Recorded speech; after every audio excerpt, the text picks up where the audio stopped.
Baru ini baru ya. Pertama reporting akan tampil ke sini, statistik koleksi. Bisa diunduh. Untuk nanti juga formatnya sama PDF. Bisa PDF, bisa langsung di print. Kalau karena ini komputer saya nggak terhubung ke printer, di sini kosong, nggak ada. Kalau PDF, tampilannya kan seperti ini kurang lebih. Ini bisa opsi.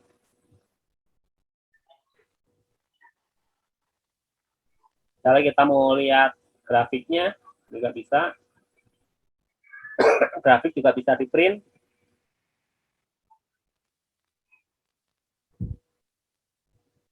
Bisa di print juga.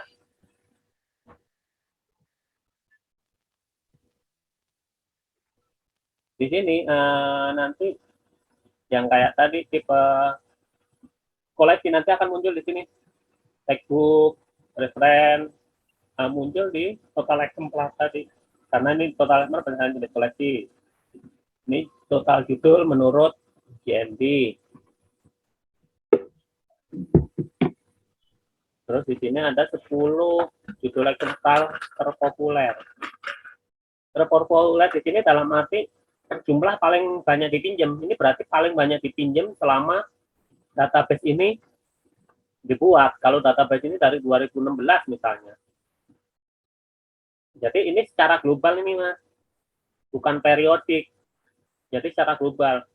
Jadi kadang bisa jadi dalam tahun yang berbeda, misalnya tahun ini buku yang populer di sini nggak tampil di sini. Ini hanya tampil secara global. Dari awal aplikasi ini dipakai, proses peminjamannya. Jadi ini bukan boleh bilang yang emang benar-benar paling populer sepanjang aplikasi ini berjalan. Kalau selama ini selalu pinjamnya misalnya itu paling banyak dipinjam nih sampai 100, yang lain nggak ada sampai 100, ya ini selalu akan di atas. Walaupun misalnya udah 5 tahun yang lalu nih, buku paling sering dipinjam sekarang peminjaman segini, nggak ada nyampe 100. Ya ini karena dibilang terpopuler ya sepanjang aplikasi ini berjalan. Ini di sini, ini kalau untuk statistik di sini. Nah ini laporan peminjaman dari total sekian yang dipinjam berapa, ini total transaksi peminjaman, rata-rata per hari, ini statistiknya lah, statistik untuk laporan peminjaman, laporan anggota.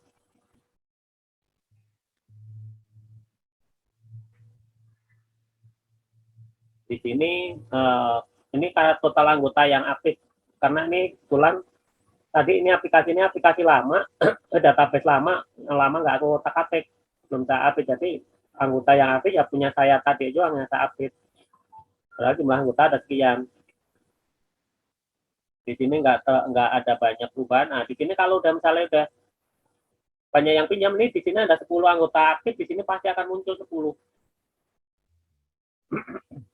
Nah, di sini 10 ini, nah sekarang ini bedanya di sini kalau yang terbaru di Slim 9 itu, di sini ada periodenya nih, periode aktif beda sama yang di pelaporan statistik di sini nih. Di sini kan nggak ada nih, 10 populernya nggak ada masa dari tahun berapa gitu kan. Kalau di laporan keanggotaan di sini ada nih, masa cuma yang tahun 2021 aja, tinggal ganti aja tahun 2021. Kalau cuma selama 2021 dari Januari sampai sekarang misalnya. Januari sampai sekarang. Misalnya ada nggak muncul. Nah, di sini akan tampil nanti. Karena ini tadi cuma buat percobaan yang aktif cuma satu, yang muncul 51. Bisa diterima ya di sini ya.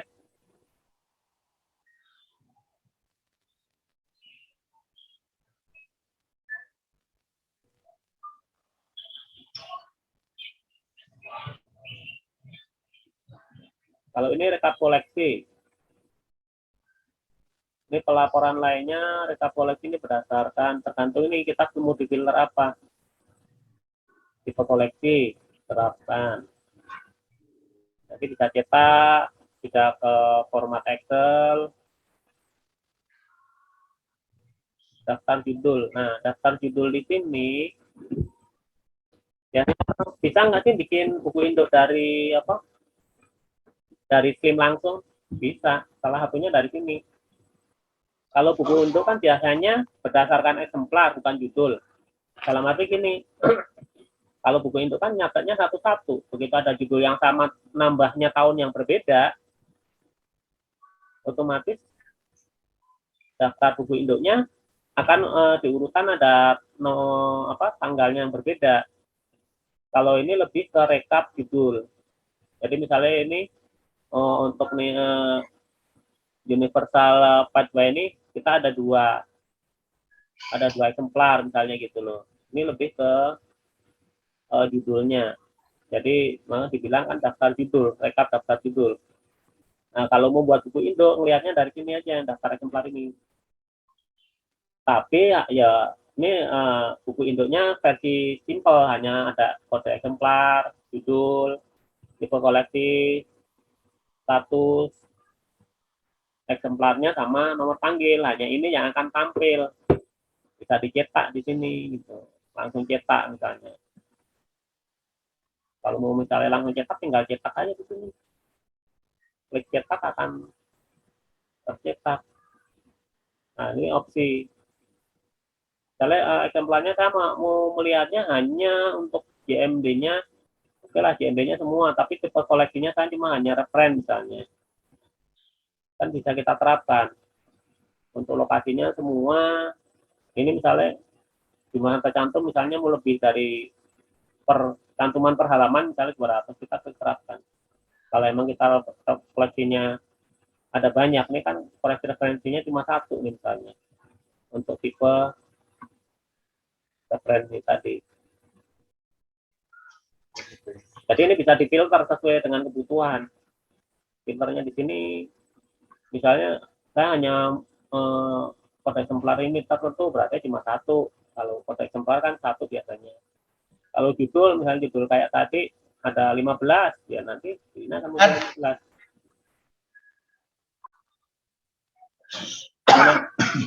Lanjut, Pak Novia gimana? Oke, boleh Pak.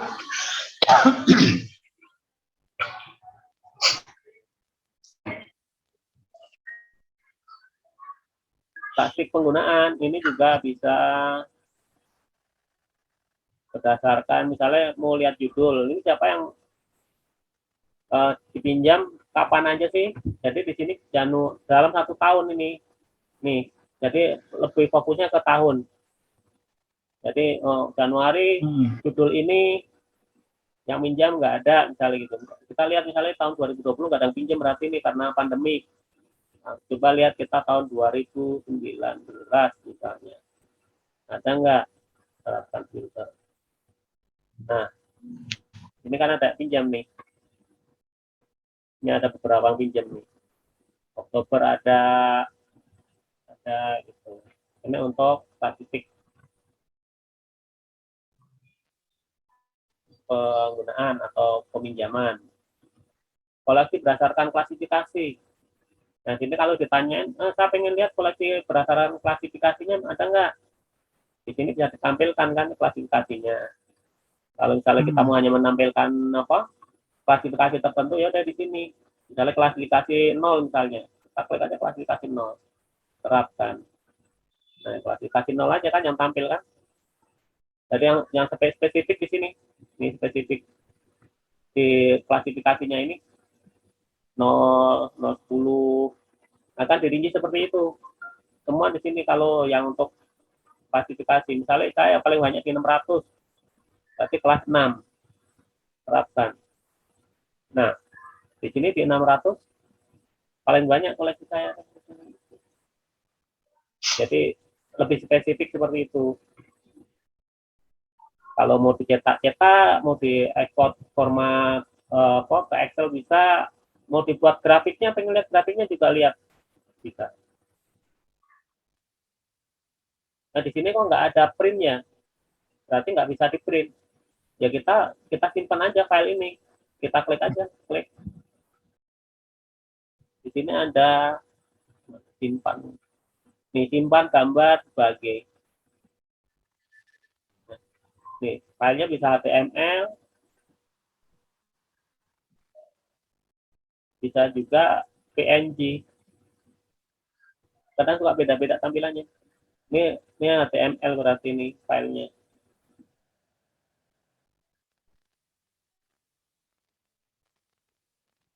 Nah, ini kalau yang kayak gini, simpan gambar sebagai ini filenya PNG nih. Nih, filenya PNG. Gitu ya. Ini tadi saya contoh sudah saya bentuk yang PNG ini ada. Jadi kadang suka beda-beda begitu. Kalau yang kita klik gambarnya kayaknya PNG. Tapi kalau kita kliknya acak, ini jadinya ke HTML, simpan sebagai file HTML. Tapi kalau kita klik yang di gambarnya, ini nanti akan filenya PNG. Kalau file PNG tujuannya apa? Kalau kita insert di Word, kita insert di laporan misalnya gitu kan, nanti akan seperti itu. Daftar anggota. Nah, ini juga ada filternya. Nanti bisa diekspor di sini. Ini kita sekilas aja ngabisin waktu bentar lagi ya Pak ya. Sampai duhur aja kan? Ya Pak, ini aja 12 nggih. Oke. Statistik anggota juga bisa ya Pak ya? Yang ini kita ini. Oh ya ini nih, benar. Nah, ini kan ya di sini. Peminjam.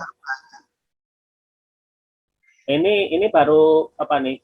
Daftar anggota. Kalau daftar peminjam anggota. Ini yang saat ini pinjam Pak, kalau yang ini. Ya, daftar peminjaman anggota itu yang saat ini pinjam, bukan yang sudah dikembalikan. Kalau yang sudah dikembalikan atau yang ini masuknya ke ini sejarah peminjaman. Kalau sejarah peminjaman itu semua, sejarah peminjaman ini masuknya semua yang masih dipinjam sama udah kembali semua ada. Nah, kalau misalnya mau kita filter ya udah kembali kita pengen filter apa. Gitu. Nah, di sini, itu diklik tipe keanggotaan all ya Pak ya, semua ya. Makanya tergantung tipe keanggotaannya apa. Kalau all ya semua. Kalau misalnya kita hanya siswa, tergantung kita mau kita filter apa. Sampai tanggal pinjam sampai hingga pinjam kapan kita bisa filter di sini. Jadi misalnya kita mungkin laporan tahunan doang nih 2021 ya berarti kita filter di sini kan. Nah di sini emang yang ditampilkan hanya ini, bisa dicetak, bisa diekspor. Di sini, misalnya yang sedang dipinjam banyak nih, ya karena ini database lama, nggak diupdate, ya otomatis yang pinjam ini pada terlambat kan. Tapi nanti di sini kita bisa lihat di pelaporan. Ini nanti bisa diekspor lagi Pak, di filternya. Ekspor. Kalau peringatan jatuh tempo ini kan ada ininya, melaporkan peminjaman eksemplar yang akan terlambat dalam 3 hari sampai 0. Jadi kalau misalnya tanggal kembalinya 3 hari yang akan datang baru muncul di sini Pak. Ini karena tidak ada yang terlambat dalam tempo ini, terlambatnya udah lebih dari 10 hari ya nggak ada notifikasi di sini. Jadi munculnya sesuai dengan sistem yang diatur di sini. Karena ini sistemnya kan cuma menyampaikannya terlambat dalam 3 sampai 0 hari. 3 hari, 2 hari akan muncul di sini, 1 hari akan muncul peringatan di sini. Terus ini daftar keterlambatan. Nah, ini kan yang tadi aku bilang, karena banyak siswa yang sebenarnya udah kembali, cuma karena ini database lama, nggak saya pakai, di sini seolah-olah belum kembali. Nah, di sini akan muncul denda kan. Denda ini kan menghitung dari ini. Oh, ada yang terlewat tadi di pengaturan.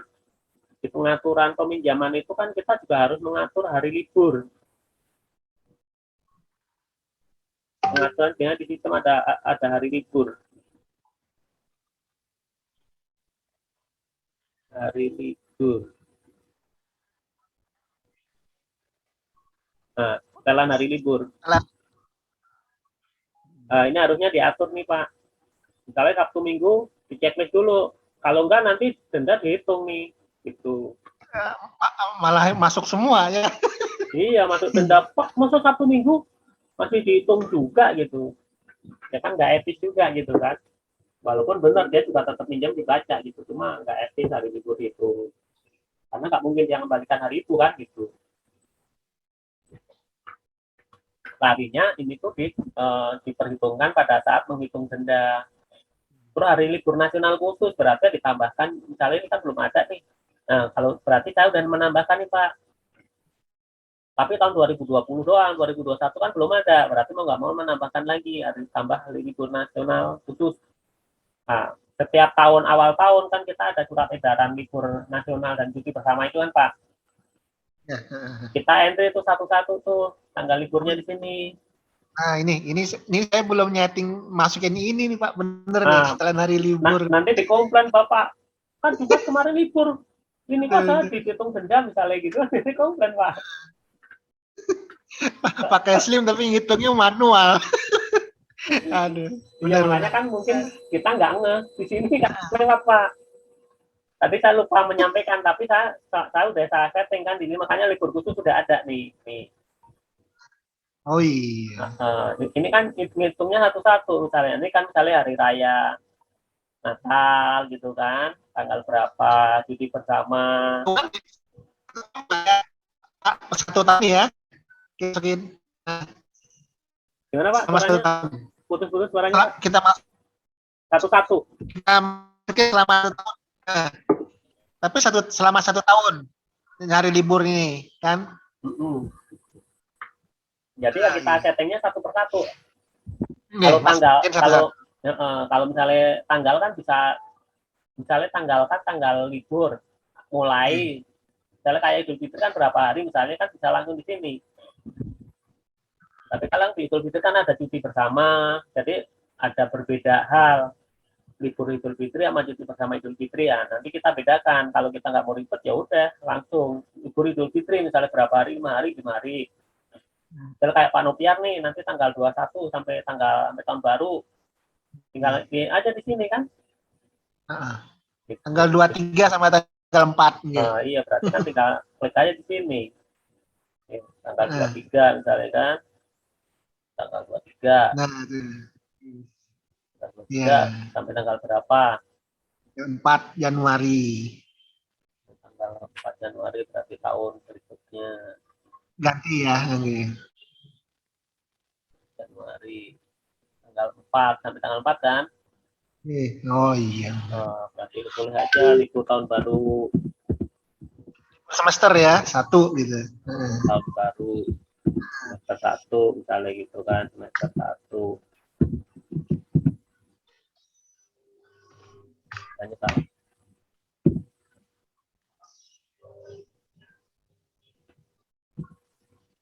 Udah kalau gitu kita simpan gitu aja.